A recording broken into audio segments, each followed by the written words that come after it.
Okay, brace yourselves. This is the last opening bit of 2024. So, are you sitting comfortably? Then let's begin. No, it's like on TV, we always do the pause, so it's good if you didn't say anything, Zach. I definitely wasn't waiting for you to respond to me there. I was in the other room getting my cup of tea ready to sit down and watch. Okay, Charlie XCX, if she was Welsh. How I'm feeling now in a minute.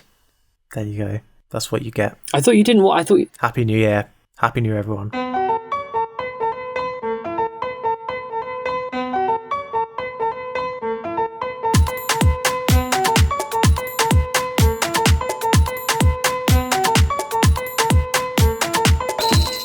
That's a Gavin and Stacey reference, isn't it? Or do all Welsh people say now in a minute? No, that's a Welsh thing. That's a thing people say in Wales. Now in a minute. Now in a minute. Yeah. I'll be there now in a minute. See, my only exposure to Welsh culture is Mine All Mine and Now in a Minute. Wow. Yeah. Hello and welcome to Davis on Davis. It's Christmas time, and in honour of that, we're going to be doing something I do every December, which is thinking about death.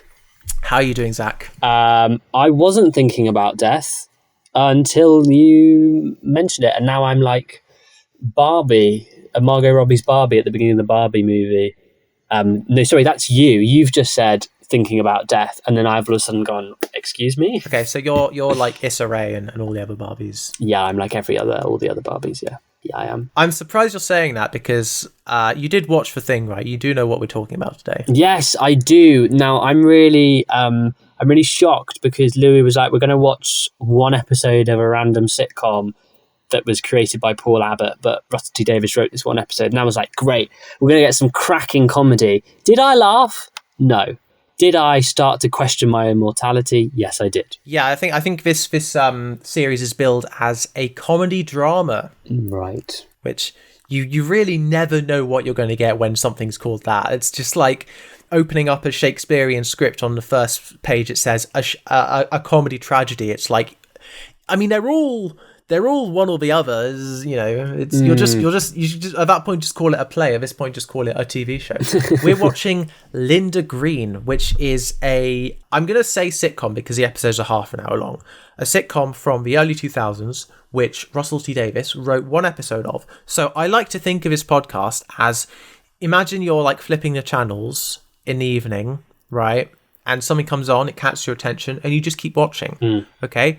For me, that's how I discovered Staff Lets Flats, one of my favourite sitcoms of all time. Have you seen Staff Lets Flats, Zach? I've seen some of it, yeah. You've seen some of it? Yeah, it's so good. And the way I discovered it was one night, I was in Wales, I think it was my grand's house. We flipped through the channels and it just came up on Staff Lets Flats. What's this show? It's got a very weird title sequence where the guy's just like on a green screen and there's houses behind him. Very odd. It was the episode from series 1 with the football match, and we were like, yeah, this is pretty good. This is what we're bringing to you today. Is imagine you're flipping around and you come up on a show called Linda Green.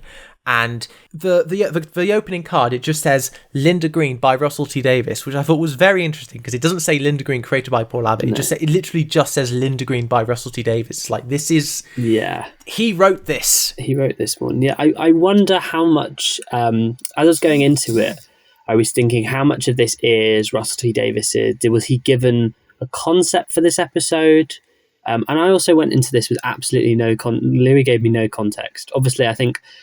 you had an expectation that I'd perhaps Google the show beforehand because I do have basic research skills. But I basically went in with no context to who any of these people were and really what the show is about, other than about a woman who sings in the club and just has various misadventures with her friends. Yeah, absolutely. But before we get into that, Zach, have you done anything since we last met? I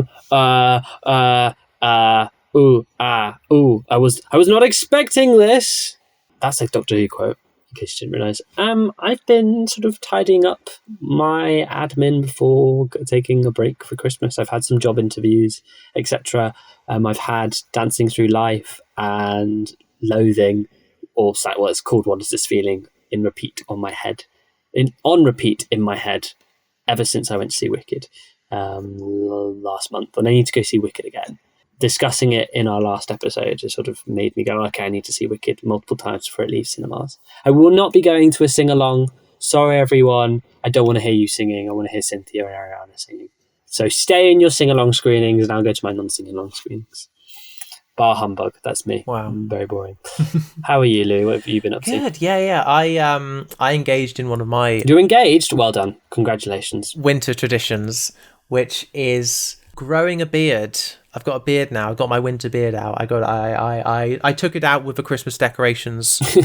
I posted a video of me from a scavenger hunt I did recently in London, and someone was like, "Oh wow, you got a beard now." And I was like, "Yeah, baby." And turns out a friend of mine was kind of jealous. And I just say, I do not take this for granted. I know that beards do not come to everyone, and I treasure mine in the colder months. But it did start getting itchy. So I have been sort of keeping it I've been like shaving it with a clipper to keep it not itchy. But that's a shame because my beard never used to be itchy. So I don't know what's going on there. I hope you're not I've got absolutely no support that I can offer you, I'm afraid. Oh yeah, the joke I was going to make. So because I don't have a beard, by which I mean a woman who'll pretend to make me look straight, I had to grow a beard. So that's the joke. That's the joke. Yeah. I don't have either kind of beard, unfortunately, or fortunately in one of those two cases. Fortunately, because it's current year. Yeah. Yes. Yeah. I quite like being able to express myself. Yes. Genuinely. We love to see it. Yeah. Speaking of people who express themselves, something Russell T Davies does touch a lot on in his work is death, and this is no exception because this is like the funeral episode. Yeah. You know, in sitcoms there are certain episodes which can become called like the thing episode. Yeah. You know, the wedding episode, the birth episode, and this is the funeral episode. So he wrote the funeral episode for the sitcom Linda Green, which stars Lisa Tarbuck and some others. Yeah. One thing I noticed is that one of the cast is called Rachel Davies, so let's add that to the list. Good, because I think our list of Davises was getting very male dominated. Yeah, it's good to have a female Davis. It's me, Russell, Alan Davis, Owen Davis, our friend Owen Davis, who did the 4K remaster of Casanova, huge Davis comedian, and now Rachel Davies. Finally, Woohoo. Some women in the Davis house. Actually, we can add my sister to that list. There we go. There's another one. Friend of the podcast. Yes. I think for this, we're not going to sort of focus too much on like the actual characters of the sitcom. Yeah, because who knows what they are? Who knows what they're like? Who knows what they are? But what is good about this episode is it introduces the concept of the funeral and the mother of the deceased. A bunch of, philosophical discussion about how you're going to be remembered. Can I take on a challenge, Louis? Can I attempt to summarize this episode more quickly than we've ever summarized an episode of television before? Okay, let's do it. No, let's go. Because normally we say, "Oh, we're not going to summarize it," and then we spend an hour talking about the summary of the episode. So we're going to try in 5 sentences. Linda and her friends discover an old schoolmate of theirs. Mate is a strong word. Someone they know from school is dead. They decide to go to her. Actually, can I just stop? In honor of the scavenger hunt I did, because one of my challenges was to give a speech without using the letter E. Can you do this summary without using the letter E? No. Okay, that's fine. You were allowed to say no, so that's fine. No, and you notice I didn't use the letter E there. If I would have said yes, but I couldn't use the letter E to say yes, so I had to say no. No, true. So no. Hoisted by my own petard. Okay, keep going. So no. So Linda and her friends find out that an old schoolmate, Debbie Mott, has died of a heart attack at 35. They decide to go to her funeral and the subsequent wake, where Michelle, one of Linda's friends, makes the acquaintance of Yvonne, Debbie's mother. Realising by talking to people that Debbie had no friends and no life beyond going for walks, Michelle, who it turns out has children, which we only found out 3/4 of the way into the episode because we had no context for anything, has this existential crisis about, oh my God, what if my children have no friends? And sort of befriends Debbie's mother and starts helping her out and starts sort of avoiding her own friends and creates this fantasy where she was really good friends with Debbie to make Yvonne think that her daughter had friends, and then Yvonne basically figures out that Michelle is bullshitting her, and then basically tells her to go have a breakdown somewhere else. The end. Nice. Now our audience know what's going on. Yes. Yeah, the episode is sort of bookended by Linda Green singing in a club. She's singing a song Downtown by Petula Clark. And of course, the song Downtown is about a downtown. It's about a place where there's lots of people and the traffic in the city. Although, I've been to central London enough times to know that you can feel bloody lonely when surrounded by like a lot of people. Like it's possible. Yeah. So maybe it's not quite as one-to-one when you look at the themes of the episode. Debbie could have been walking around the centre of Manchester, wouldn't have changed anything. Yeah, it's worth noting that this is something I believe that Linda Green does in every episode, or at least this is her job. Therefore, it's not something Russell was like, I'm just going to throw it in for this one random episode. Yeah, it's sort of a mimetic language of a Linda Green episode. Yeah, which we wouldn't know. What I did think is there were certainly aspects of this episode which were Russell T Davies, and especially I think this sort of inclusion of a mother at a funeral is not the first time we've seen mothers at funerals. Is it, Louis? No, it's not. No. Because you may remember Phil's mother from Queer as Folk, yeah. I think with the singing and us just assuming that this must be how it is every episode, that's very much like TV of the time. It would just come up and there wouldn't be this expectation that everyone had watched the previous episodes because it wasn't streaming. And so it was important to sort of create this kind of language where you can just kind of pick up that this is the status quo. Yeah. We don't need to know anything more than that. Yeah.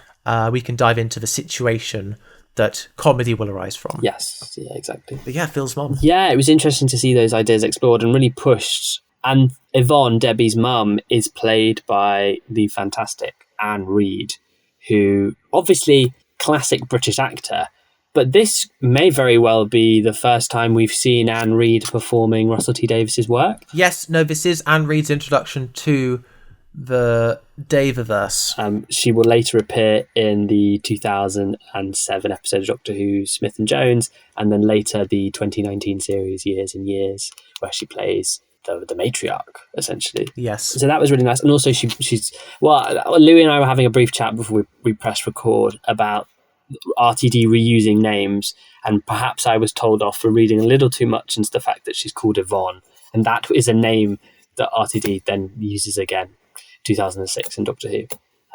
There are some more significant ones, such as the deceased Debbie Mott.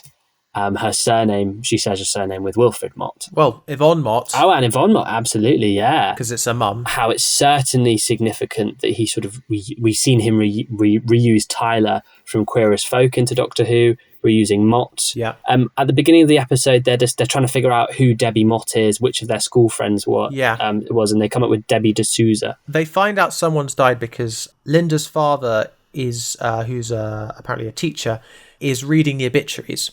And he is the same actor as Trevor from Bob and Rose. No. Yeah. He's only in it so I checked fleetingly. I didn't even notice. Wow. I think her mum and dad are in other episodes, but in this one it is blink and you'll miss it. But yeah, that's Trevor from Bob and Rose, and he's just reading the obituaries in the club. Yeah, which you do. It's that kind of like pub with like a stage kind of thing where it's not like nightclub, but it's sort of on the way to club, you know. Yeah, it's kind of the kind of bars that you get in central Manchester, Louis. Okay, it's just like, but it's like someone's reading the obituaries in a central Manchester bar.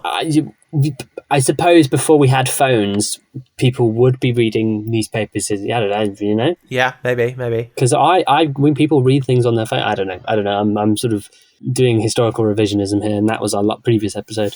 Now, the misunderstanding that sort of kicks off the episode is that basically they see that this woman, Debbie Mott, has died. It's someone who went to school with, and then one of the characters thinks that it's someone who he kind of liked or had a crush on or whatever. But then when they get to the funeral, it turns out that, oh no, this is someone else. Yeah. And so they're at the funeral of someone they don't really know.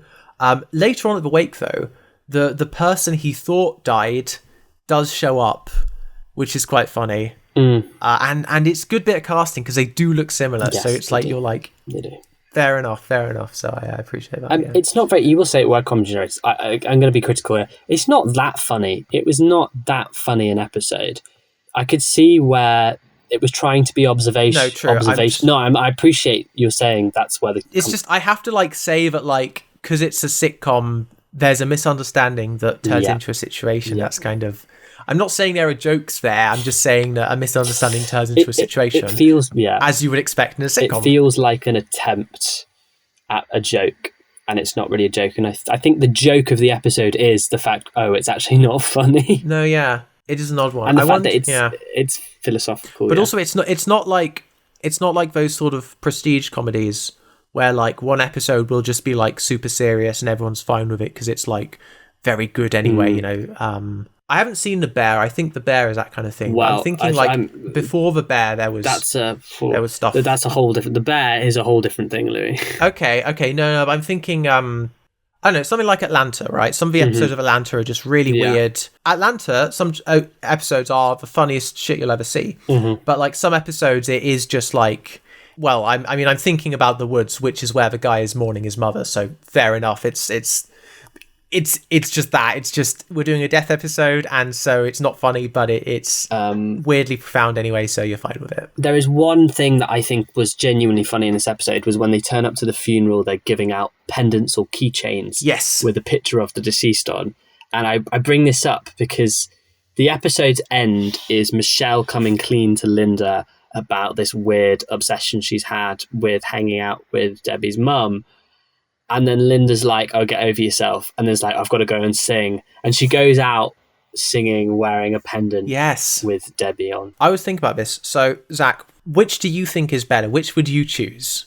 Keyring or pendant? As someone that doesn't wear jewellery, I probably wouldn't wear a pendant. Whereas I'd stick Debbie Mott on my keys. I actually have a picture of a deceased woman on my keys.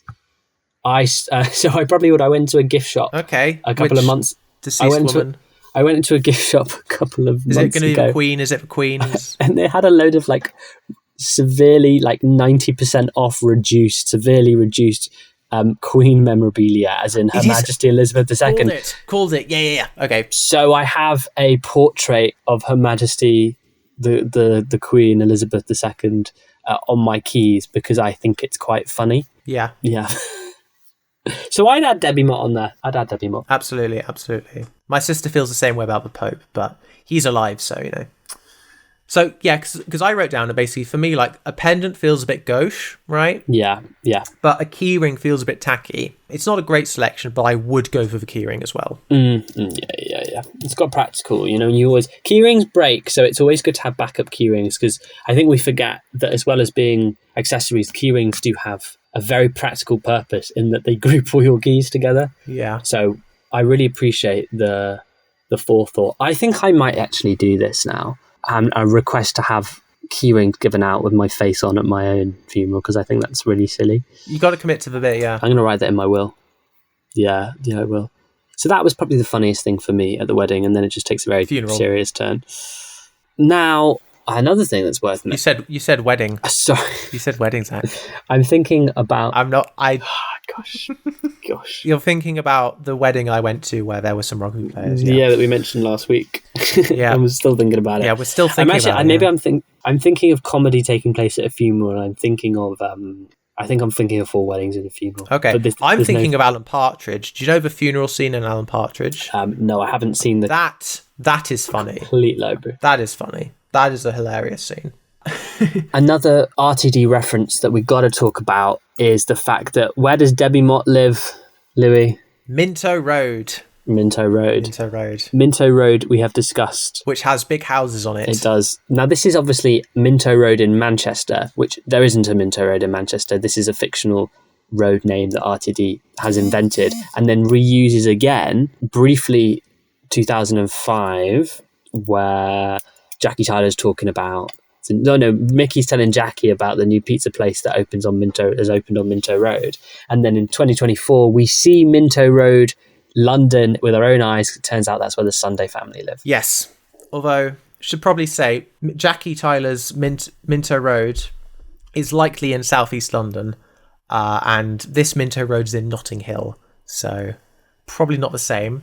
But big city, you know. We've had this conversation before, and because I swear Minto Road had propped up in one of our previous shows. Yeah, because it must have. Oh god, it was going to be either Chris Folk or Bob and Rose. Or what? And it wasn't. There wasn't a Minto Road in Mine or Mine. No, I don't think there was. No. Gosh, can any super fans possibly write in, please? Yes, please do. We're like George R.R. Martin. He has one autistic fan who he'll email, because he gave so many characters the same first name, because surely you'd have a common first name in a fantasy world, which, like, that's true, but also now he can't remember which characters would do different things, and so he actually emails this fan like, hey, which of my Sams would do this? It's funny story, yeah. But yeah, Minto Road. Something quickly I noticed was that basically when they're getting ready, the music that's playing is I think it's samba music. I hope I'm getting that right. I hope I'm correctly identifying that it's samba music. Do you think it's samba music, Zach? Yeah, and I think the joke is that the word Linda keeps being used. Yeah. Yes, they're kind of going Linda, Linda, Linda. Yeah. They're saying that, and obviously they're probably saying something in Portuguese that isn't that, but that's definitely a joke, and I couldn't find it when I tried to Shazam it, which is really annoying. But for some reason, that is very 2000s coded. I don't know why, but in the 2000s, people liked putting samba on stuff. It reminds me of you know how nowadays YouTubers will always put Vivaldi over their videos, because it's classical music that can kind of go with anything, you know? Yeah. And I think 10 years ago, you'd have dubstep or the MLG stuff that could kind of electronic music you could stick on anything. Or actually, then again, there was a very good electronic score to the TV show Utopia, which came out 10 years ago. So, but then this, for the 2000s, for some reason, samba was that sounds about right. I don't know why, but that just felt very 2000s coded. I love talking about music in the most unscientific, completely vibes-based, this feels about right, confirmation bias way. I'll never stop. But I just want to say, samba music, very 2000s coded. Yeah, no, I think you're right. The sort of stimulation of sounds. Yeah. Another detail is that Debbie Mott died on her birthday. You remember this? Yes, I do. And I was going to say, I was really surprised that no one mentioned Shakespeare. Instead, there's a really crap unfunny joke where one of the guys asks, did she get to open her presents? Yeah. I didn't laugh. I'm laughing now. Well, the thing is, he says that it's awkward, and then they're smoking outside, and because they've all said awkward things, they're all they're all giggling. Because you can tell the vibe of this group is that they'll say inappropriate things, and then they'll all sort of reassure each other that it's fine, because it's the kind of thing of they're all pieces of shit comforting each other over the whole being crass and whatever. But also because the thing is obviously it would be better if she did open her presents. Yeah. Obviously it would be better if she did see what she had before obviously it would be better to have one more moment of joy before the heart attack. Yeah. They're framing this it's a real head scratch. No, clearly it would be better because if she didn't open her presents, you'd be oh, she never got to open presents. If she did open her presents, you wouldn't be God, it's a shame that she opened her presents because then she died, and it's what? So it's a shame that anyone did anything nice before they died. Psh, psh, yeah, that's my take. I feel I can't. My short-term memory loss. Did I imagine it? I did say I think it was silly that no one mentioned Shakespeare. Yes, you did. Yes, yeah, I did say that. I think maybe where this show perhaps fails as a comedy, and perhaps why is not remembered among the greats, is that I think it spends too much time congratulating itself and having that moment where instead of indulging in awkward comedy, it has the friends all then laugh about it. And yes, I actually don't think it's funny to see people on stage laughing about it, so on the screen laughing. It's funny to laugh in real life with people. Laughter's infectious. But laughter's not infectious when you're just watching mates laugh at their own jokes. No, you're right. It's like blowing up a balloon and then letting the air out at the end instead of popping it, right? Diffusing the tension instead of having it go somewhere, yeah. Because you could, in that moment, you could have indulged in that awkward interaction I think I mentioned I've been preparing for the Gavin and Stacey Christmas special, so I've been watching all of Gavin and Stacey, and there's this very famous moment where there's a really awkward pause between Stacey and the woman in the pharmacy because they went to school together and they hated each other, and they just stare at each other, and Gavin's just in the middle like, what the fuck's going on? And that is held for such a long period of time, and that it's become an iconic moment of British TV comedy in the last 20 years. And I feel like they could have done something like that, and the show doesn't, and it's just not very funny. Not to be sort of, I hate being sort of hating on something. I'm not hating on it. I'm just thinking I see why I have never heard of Linda Green. Yeah. And nobody else has. Well, it's interesting because a bit of behind the scenes, it was very easy to get a hold of a Linda Green DVD. Very easy. There's a lot in stock. They don't cost much. You can watch this. It's not on streaming, but you can pay a very small amount of money and watch it for yourself. Mine or Mine, it was harder to find one of those DVDs. I had to wait until one came into stock that I could then buy.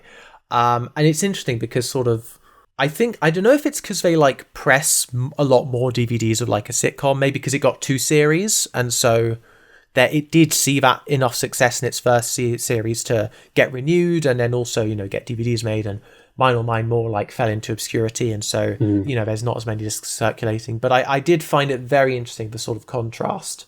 This is what you find in the metal bin in a supermarket. They just chuck stuff in there. They just chuck all the DVDs in there, and you can just fish one out, and it's Linda Green. It's very charity shop sort of, which feels like such a insult. So this is the I didn't want to say charity shop because I do use charity shops a lot, and I am all about that sustainability. So I didn't want to slander their name. So I'm glad you said it, Zach. Well, no, I just think I don't think it's slander at all. It's very much you find obscure DVDs that you are not on sale anywhere else in the world. They're just sitting on a charity shop shelf. True. I found, but also I should mention that a lot of the Linda Green DVDs I saw were brand new, were first hand. Well, that tells you. So not charity shop, because those are second hand. Well, sometimes you do get brand new stuff. Sometimes in charity shop, food for thought, if you're lucky. Wow.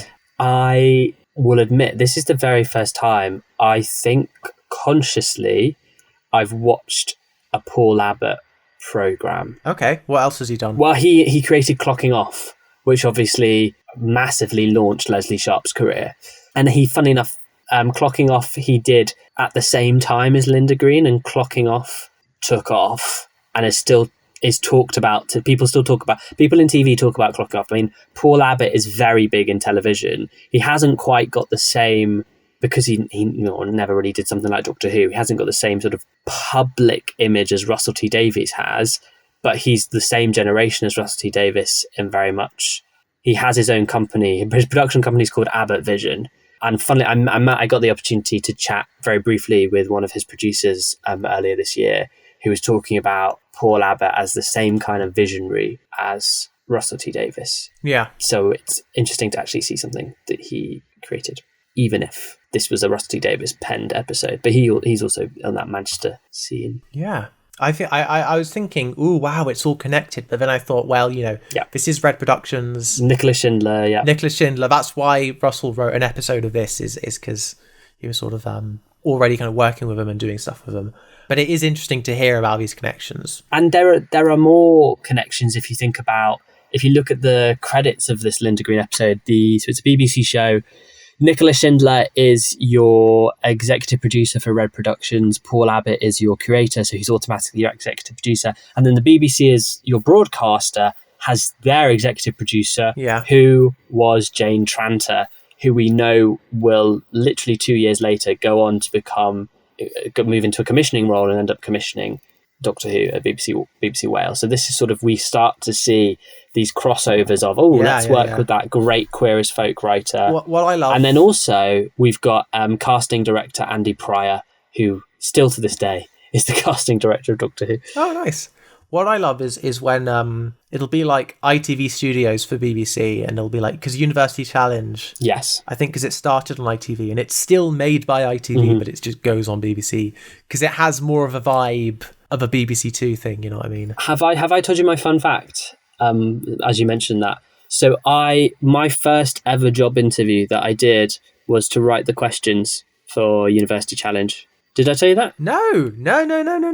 And it was I got through to the final stage of interviews. So I met the producers. The show has a producer and also a questions producer who's just some guy in charge of producing the questions.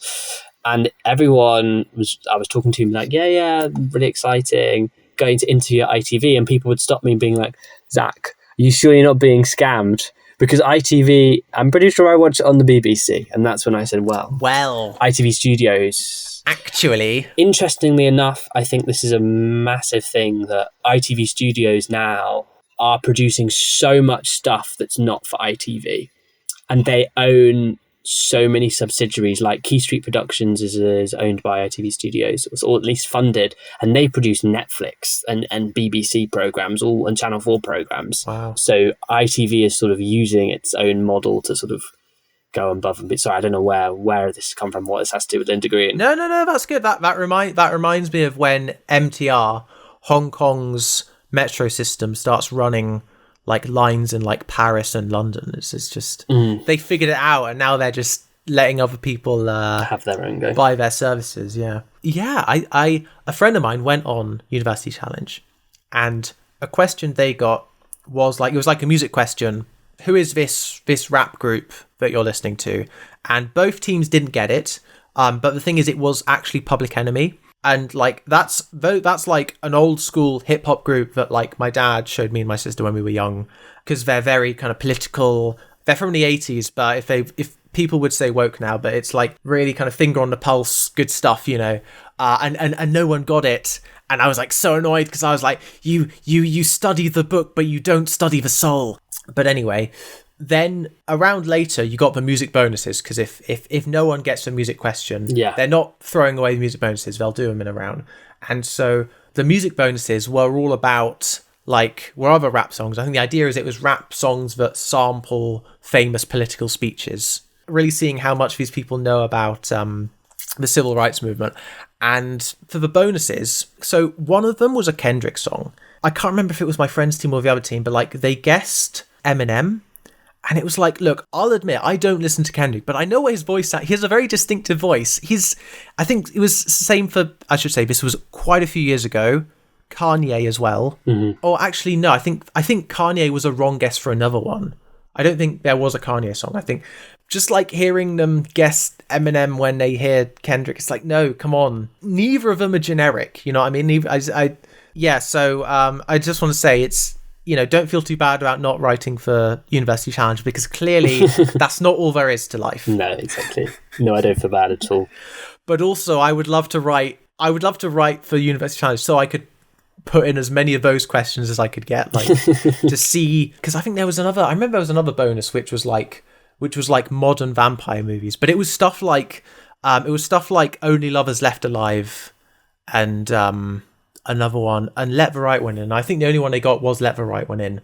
But just like those kind of really like artsy vampire movies, and it's like, do you know your artsy vampire movies? Yeah, exactly. Because one of the writers did, and I love that it's like there's a difference between, because a lot of University Challenge is just like studying a big book. Yeah, and you've got 4 people, and they all take a quarter of a book in a team, and like it's just like you need to memorize a quarter of this book, and everyone memorizes their quarter, and then it's just remembering that to answer questions. It's like a parody of what people say the problem with school examination is. Yeah, I see that. Rant over. I see that. So anyway, one of the Wake attendees is from Argentina. Let's do our Argentina trivia. Let's see if she's not from Argentina. She's from Manchester. No. She lives in Argentina following her divorce. The whole thing is that, she's very successful now. She's got like jobs and stuff, and Linda's still singing in a bar. But then Linda asks her about her wedding ring, and she like starts talking about the divorce and immediately starts crying. The idea is that it's like Linda can break someone with a single word, and it's like, you got to have it be like 2 questions. She's got to ask 2 questions to break someone, you know what I mean? If you just ask 1 question, that's lucky. That's like getting Wordle on the first go. That was not skill, that was luck. Come on. You found them, but maybe she just knows that soft spot. So she knows the soft spot is the fact she's not got a wedding ring on. Yeah. But like, she hasn't seen this person in years. How are you supposed to know? You know? Maybe she's intuitive like that, but I wouldn't know because I haven't seen any other episode of the show, so I have no idea what the characteristics of these characters are. Yeah. But yeah, Beryl living in Argentina. I wonder how she's doing now, just considering everything. She probably isn't living in Argentina anymore. Probably hasn't been for years, I imagine. Especially if she wanted custody of her kids, and I think it's quite difficult for kids to sort of do the weekend commute from Manchester to Buenos Aires. Yeah. You know? Yeah. So after the wake, as was mentioned, we get this sort of dramatic gear shift where Michelle looks at her kids, feels sad about what if someone is lonely and doesn't get like remembered, doesn't get anyone like showing up to her funeral. And so she starts spending time with Debbie's mum. Yeah, and then she spends less and less time with her friends. It's weird because I feel like this is implied to be happening over like at least a week, but also it's just like a couple scenes as a bit of a denouement to like what the episode was mainly focusing on, which was like the day of the funeral and wake.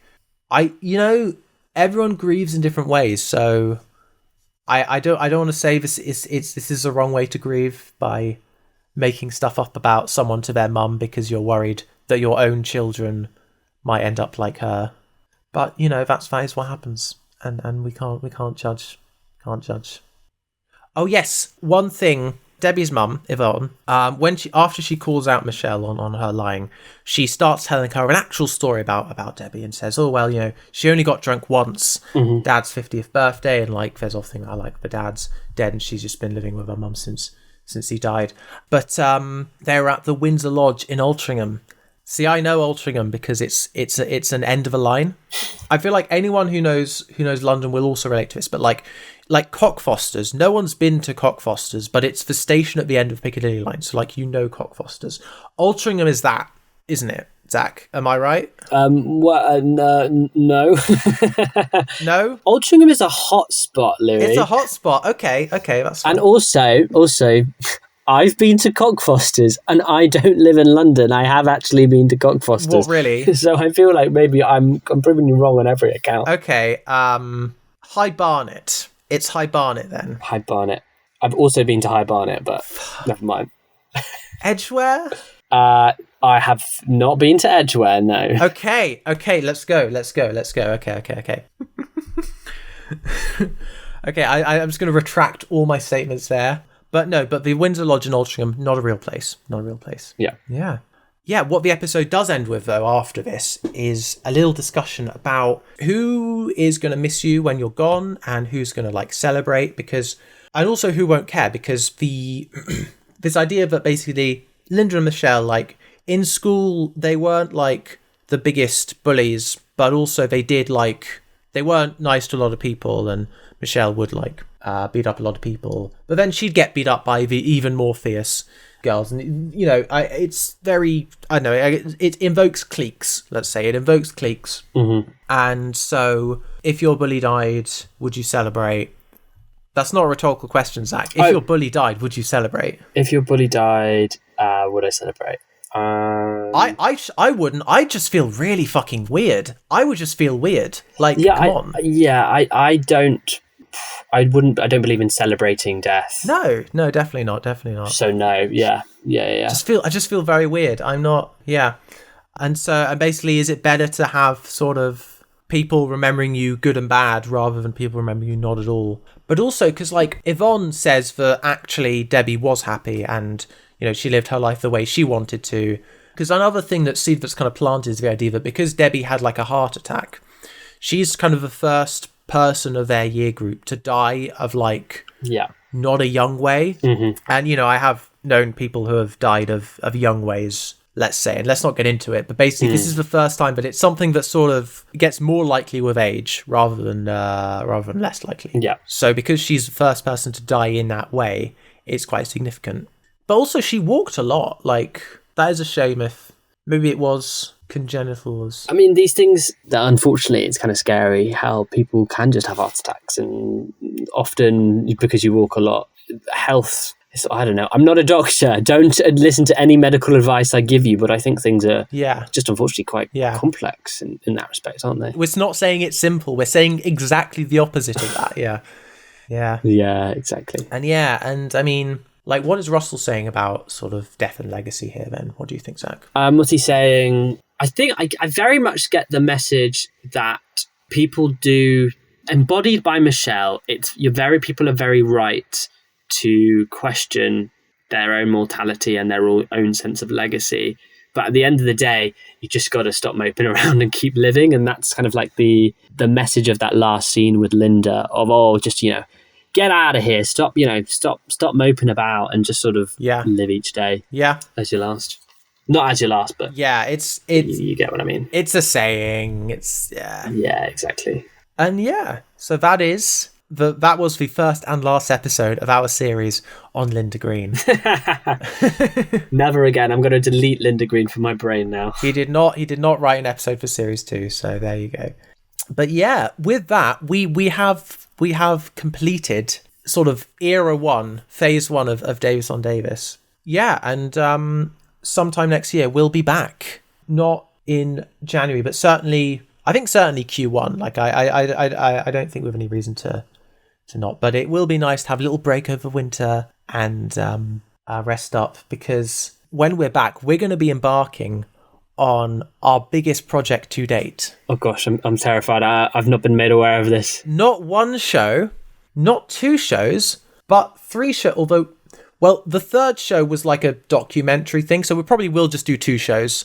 And we're of course talking about cucumber and banana, and then there was also tofu, but don't know how interesting that'll be. Cucumber and banana doing like 2 shows at the same time. One is a series with an overarching plot. The other is an anthology about young people who are queer in Manchester. And that will be series 6 of Davis on Davis. Ooh. Exciting.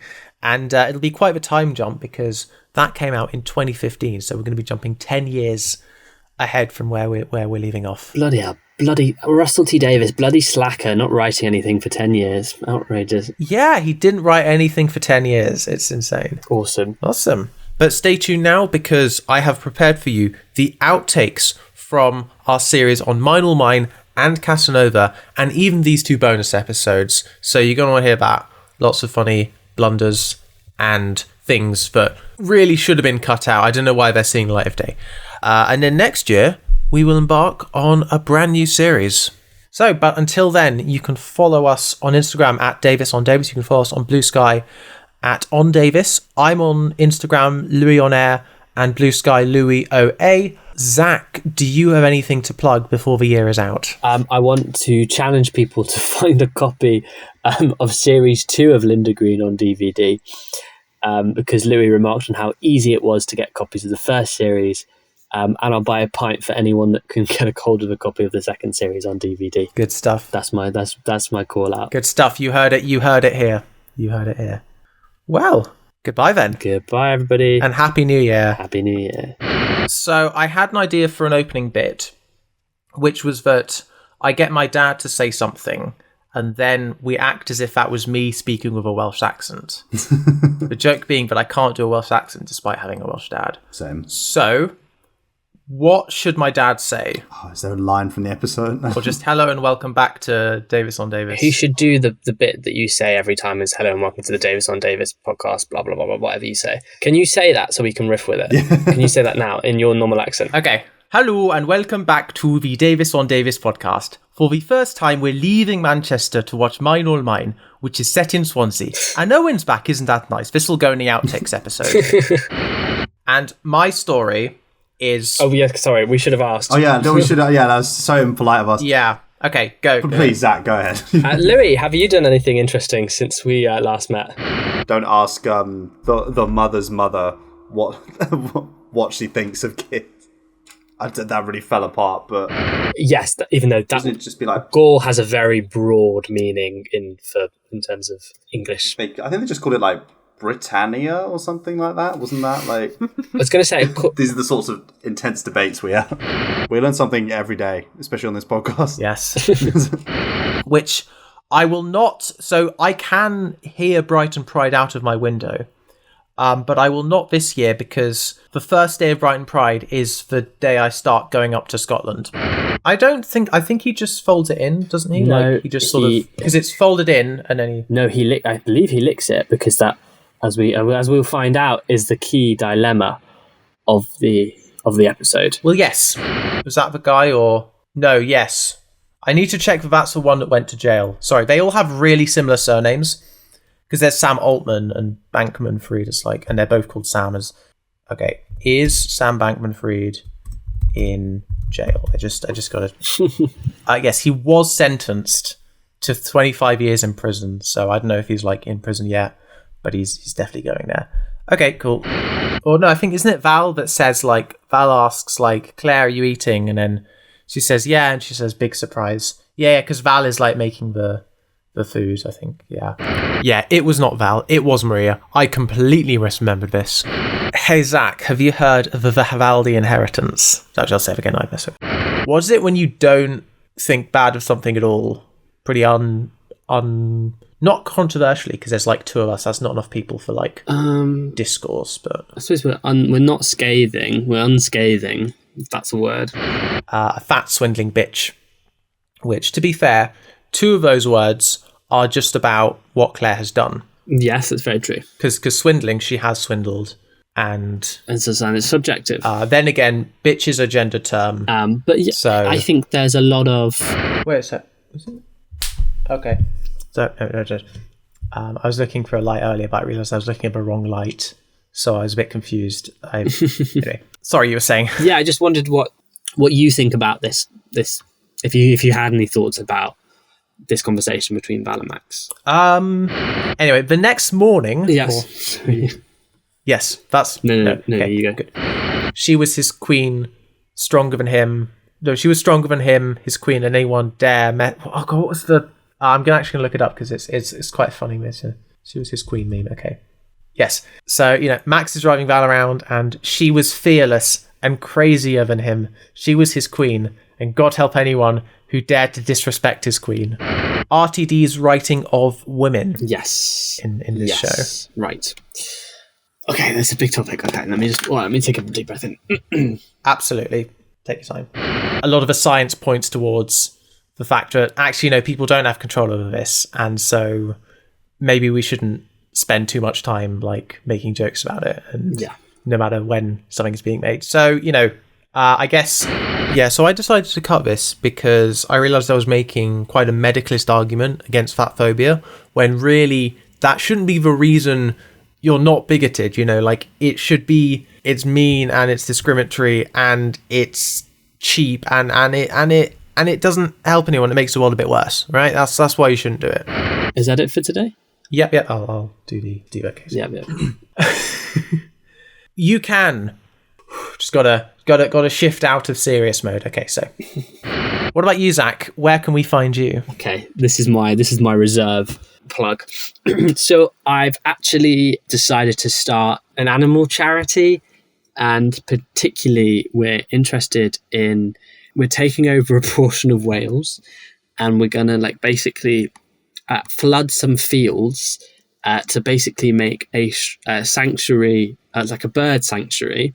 So they have some water to sort of be able to sort of live on, and we're going to start by sort of categorizing the birds that we're going to let come to our sanctuary. So specifically, we're going to start with cygnets. I'm helping to start this bird sanctuary in Wales.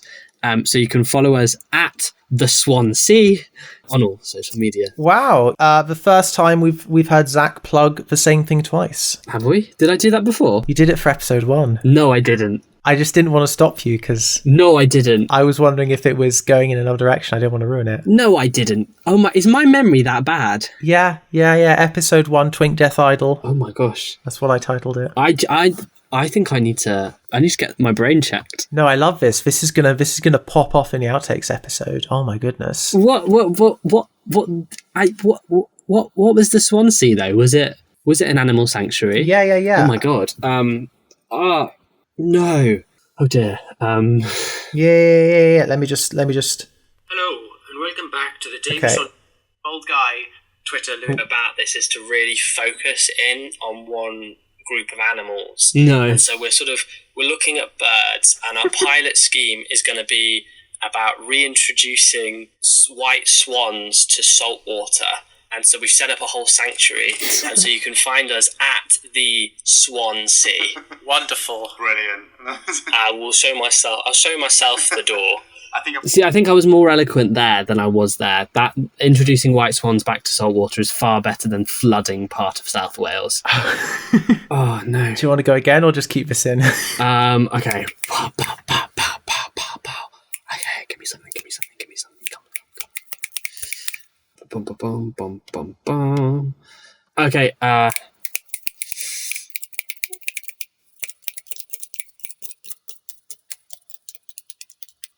No, I've got nothing. Okay, what you can say is, I'm feeling a bit too serious now to plug anything.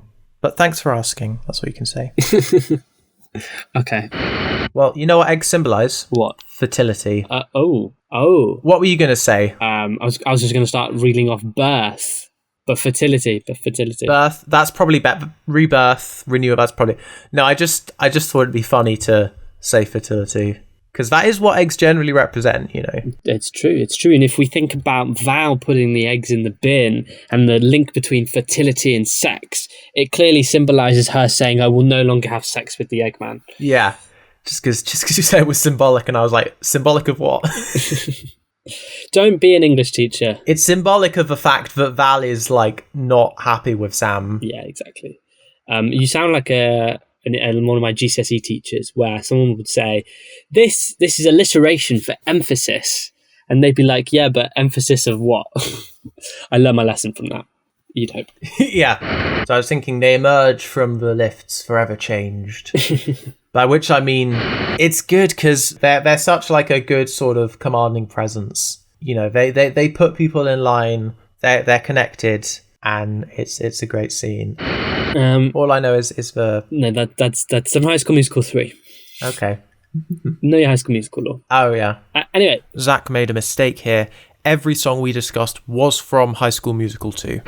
Okay, and off-brand Benny Hill theme. Should we do Maria and Bat? Should we follow the order in your summary? Yeah. Let's just go through each person's thing one by one. Yeah. Oh, as in so. Okay, yes. I mean, it's just if you have any thoughts on before we get to the part, okay. Like... So we've got Leo getting ready. Sorry, I've broken the flow now. I'm just thinking about something. Gay thoughts. So, okay. Actually, I wonder if in New York, Soho and Chinatown are close to each other. They must be. It's wild that there's a place in New York called Soho, and I think the name doesn't come from the same as London's. Like, I think it's like a different... I wonder why. I'm in two minds about this whole thing, because on the one hand, it's quite heartwarming to talk about and to hear. I'm going to start this whole sentence again. I have a whole thing about how this is all for the outtakes, by the way. How the different representation of unit in RTD's first era and his second era, I think, are because of his increased love for Star Trek. Because the unit in the original early 2000s was heavily criticised as being very, very militarized, and then in the 2023-24 version, they're more pseudo-military, reflecting Starfleet, and the Doctor seems far more accepting of their role as a scientific military. So, yeah, that's what I'm going to say. That's interesting. That is interesting. Yeah, would you? Sorry. I don't know. Just if you have any thoughts, or if you just want to take the next bit of no, the next bit. The next bit is him arriving and evicting Stella. Yes. No, him. I'll sit you.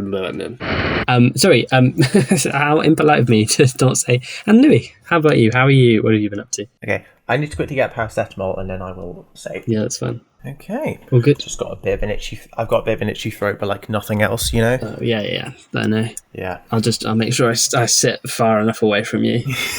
You know what they say about these computer viruses. Yeah. That did happen in Doctor Who, didn't it? But at the same time, we only have Val's mum's word for the fact that I can't hear you. can you not hear me? Okay, I can hear you now. It was just for a second. But we have a steak, which Val's mum. What did you think Latin Corner was? Because this is the biggest mention of Latin. Just for a bit in the party when he arrives in Venice. I wasn't. I was mainly going, oh my god, it's Mark Heap. I was Well, it's the Latin that Mark Heap uses is really interesting. What, homunculus? No, he's reciting a poem. That he's teaching the boys a poem. Okay. And it's what the poem is, and the words that I think is an interesting bit of intertextuality. Yeah. But yeah, he does call him a homunculus. What am I doing? I've lost my words. Yeah, it's an interesting scene because... Oh, I can't hear you. Oh, I'll come back. Just give me 1 sec. Oh. It must have been my headphones must have unplugged accidentally. Okay. Can you hear me now? That's fine. Bellino reveals to him that this girl that we realised was her daughter is indeed her daughter. Yes, Leonilda. Sorry, no. She reveals that her daughter is in fact also Casanova's daughter. But yeah, and until then, we've got nothing else to do. We can I'm just checking this. Yeah, no. Actually, there was one. But until then, you can follow us on. Oh yes, this is it. This is the announcement. Yeah. We're on Blue Sky now. That's it. That's what I was going to say. Yeah. Okay. So good. What do you think it is? Insert clip of me saying it later after you've told me. That's right, Zach. She's dead now. Fun fact. Oh god, the woods. Fuck. It's a good episode. Anything else in your notes for the wake? Because after this, I go into the post-wake. No. I mean, I've kind of exhausted my thoughts on this program. Okay. Yeah. No. I only have a couple more, so we can finish up in a minute. Yeah. It's funny, actually. No, I realised because I'm going to put the outtakes at the end of this episode, so this will be in the outtakes. Hello, outtakes people. This is a bit of a mind blow, isn't it? Wow. Oh, fab.